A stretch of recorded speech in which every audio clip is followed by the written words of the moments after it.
friends, myself Dr. Sabita Kumari, Senior Consultant, Obstetrics and Gynecology, Delhi NCR, Faridabad. आज मैं आपके सामने एक बहुत कॉमन टॉपिक के बारे में डिस्कशन करूंगी, वो है फाइब्रॉइड यूट्रस। फाइब्रॉइड यूट्रस को आम भाषा में रसौली भी कहते हैं, बच्चेदानी की गांठ भी कहते हैं। वैसे तो ये 99.9% बेनाइन होता है, बहुत रेयर कंडीशन में डिपेंडिंग अपॉन फैमिली हिस्ट्री और एज ये मैलिग्नेंट हो सकता है। तो आज हम मोस्टली देखते हैं हम बेनाइन कंडीशन, उसके बारे में बात करेंगे, यानी कि जो कैंसरस नहीं है। ये इसका कारण अगर हम पूछें, ये बच्चेदानी की जो गांठ है, ये बच्चेदानी का 3 लेयर होता है, बीच वाला लेयर मसल लेयर होता है, उससे ये ओरिजिनेट होता है।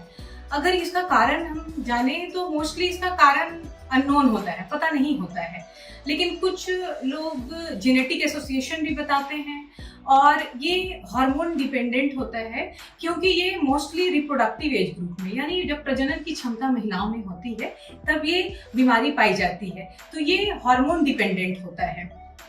अब इसका ये कारण अननोन होता है, डिपेंडिंग अपॉन इसका कौन सी जगह पे है। कई बार क्या होता है, बच्चेदानी के बिल्कुल मसल के बीचों बीच में है, तो ऐसे में ये फाइब्रॉइड और रसौली बढ़ता जाता है जब तक कि बहुत बड़ा होकर आगे में पेशाब की थैली होती है बच्चेदानी की, और पीछे में फूड पाइप होता है, इनर, जहां से मोशन पास करते हैं। तो जब आगे की सरफेस की तरफ होता है तो ये पेशाब का सिम्टम, प्रेशर सिम्टम, हेवीनेस वगैरह देता है। बीच वाले फाइब्रॉइड की, जिसको इंट्राम्यूरल फाइब्रॉइड कहते हैं, उसकी बात करेंगे। और अगर पीछे की तरफ होता है तो महिला को रिपीटेडली बहुत सारे ट्रीटमेंट के बाद भी उन्हें कब्जियत की शिकायत होती है।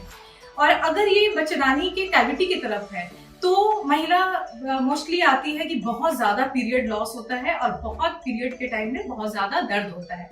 और कुछ महिलाएं आती हैं कि हमारा बच्चा बार बार एबॉर्शन हो जाता है, कंसीव तो करते हैं बट एबॉर्शन हो जाता है। इसकी वजह ये होती है कि जो लाइनिंग की तरफ, कैविटी की तरफ होती है, जहां बच्चा इम्प्लांट होता है, उस जगह पे ये गोला उभार की तरह आता है और कैविटी को बिल्कुल डिस्टॉर्ट कर देता है।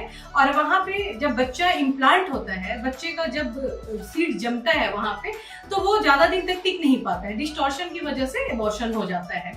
और पीरियड में हेवी पीरियड होता है, 6-7 बार अगर पैड चेंज करती है, बहुत ज्यादा पीरियड के टाइम में पेन होता है, तो ऐसा अनुमान लगाया जाता है कि ये रसौली बच्चेदानी की कैविटी की तरफ है। और फिर अगर बिल्कुल बाहरी सरफेस की तरफ होता है, उसका भी उसी तरह से होता है कि वो धीरे धीरे उसका साइज बढ़ता जाता है। और ये बहुत लेट केस में महिला किसी और चीज के लिए इन्वेस्टिगेशन कराने आई है, अल्ट्रासाउंड कराती है, तो उनको पता चलता है कि ये रसौली है। अब ये रसौली है तो इसका इलाज हम लोग क्या करते हैं? इसका इलाज डिपेंड करता है कि महिला किस सिम्टम से आई है। अगर हमने आई है, महिला दर्द के साथ आई है, हर स्थिति में हमें अल्ट्रासाउंड कराना है।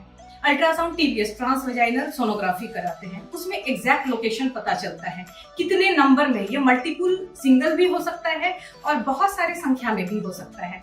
तो डिपेंड करता है कि अगर बिल्कुल अंदर की तरफ है और महिला को इनफर्टिलिटी का प्रॉब्लम हो रहा है, कंसीव नहीं कर पा रही है, या कंसीव करती है बार बार एबॉर्शन हो जा रहा है, तो वैसे केस में हमें इस फाइब्रॉइड को निकालना पड़ता है, जिसको मायोमेक्टमी कहते हैं। यानी बच्चेदानी हमने छोड़ दिया और फाइब्रॉइड निकाल दिया, या तो हिस्टेरोस्कोपिक मेथड से, या अगर ऊपर की तरफ है तो लैप्रोस्कोपी से। लैप्रोस्कोपी जैसा कि सब लोग जानते हैं, बहुत ही आजकल एडवांस टेक्निक का ऑपरेशन है।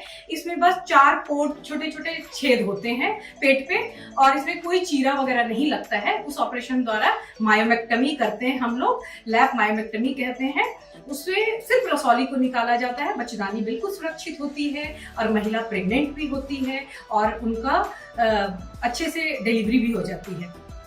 मोस्टली डिलीवरी करते हैं डिपेंड अपॉन कि अगर उसमें सूचर लगा है तो सिजेरियन से ज्यादा चांसेस होता है कि सिजेरियन से फिर डिलीवरी कराते हैं, लेकिन इनफर्टिलिटी का इश्यू कंप्लीटली सॉल्व हो जाता है। अगर हेवी पीरियड आता है बहुत ज्यादा, इतना कि मरीज एनीमिक है, उनका डेली एक्टिविटी अफेक्टेड हो रहा है, बहुत वीकनेस हो रही है, बहुत ज्यादा प्रेशर सिम्टम्स हो रहा है, तो भी हम लोग लैप मायोमेक्टमी कर देते हैं, डिपेंडिंग अपॉन कि उनका क्या डिजायर है आगे फर्दर प्रेगनेंसी, उनका डिजायर क्या है प्रेगनेंसी करने का, या फिर उनके एज डिपेंड है। अगर एज है 45 साल से ऊपर की है महिला, फैमिली कंप्लीट है, तो कई बार महिला के विश के अनुसार हम लोग उसका पूरा यूट्रस निकाल देते हैं, जिसको लैप्रोस्कोपिक टोटल हिस्टेक्टमी कहते हैं। यानी लैप्रोस्कोपी द्वारा सब पूरा यूट्रस हम लोग निकाल देते हैं, ओवरी छोड़ देते हैं। क्योंकि समय से पहले ओवरी निकाल देने पर ओवरी के जो हार्मोन्स होते हैं वो हमारे कार्डियो प्रोटेक्टिव, हमारे हार्ट को भी प्रोटेक्ट करते हैं और स्पेशली हमारे जॉइंट्स को।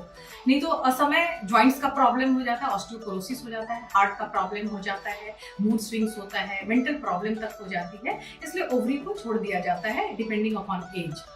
और अगर महिला प्रेगनेंसी करना चाहती है तो वैसी स्थिति में हम लोग मायोमेक्टमी कर देते हैं, यूट्रस को जैसा कि हमने बताया इंटैक्ट छोड़ देते हैं।